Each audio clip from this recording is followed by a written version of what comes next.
The next technique we will look at is a 2-officer takedown from the rear clinch. The context here is that we've got one officer in the rear clinch position. This could be because my subject is facing my partner and giving some sort of indication that he's going to be combative. Maybe we had just moved in for 2-officer handcuffing and he spins to face one of us, or he starts pulling the hands in towards the center and one of us takes that rear clinch position. Could be a variety of ways we wind up there. The technique will look like this.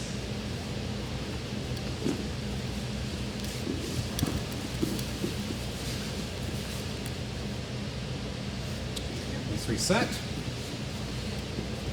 So I'm in a rear clinch position. I've got my head tight between the shoulder blades of the subject. My arms are around the subject's waist. I'm utilizing a gable grip ideally, meaning a thumbless palm-to-palm grip. Keeping my head nice and tight here.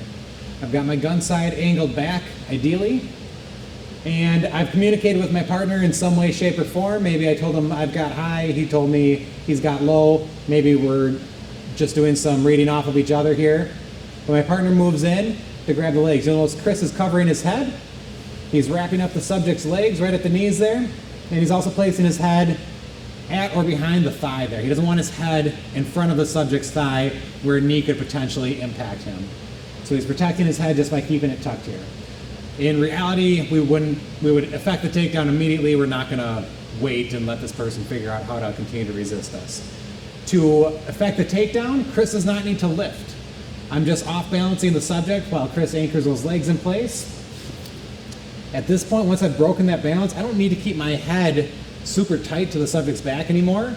In fact, posture is going to be more important. I want to have this nice upright posture, keep my low back safe. I can guide the subject to the ground here. We control their descent to some degree as we put the subject down on the ground. As an upper body officer, I'm primarily responsible for controlling wrists and hands. Chris is primarily responsible for controlling legs. So as a default, he can sit on the subject's shins basically. Now with the posture he has, he can use hands to either assist with the control of the legs, he can use hands to get on radio, access flashlight, flag down oncoming squads, that type of thing. We're going to continue to communicate with the subject here. I'm going to hopefully verbally de-escalate further, get this subject to stop resisting and to comply with our commands.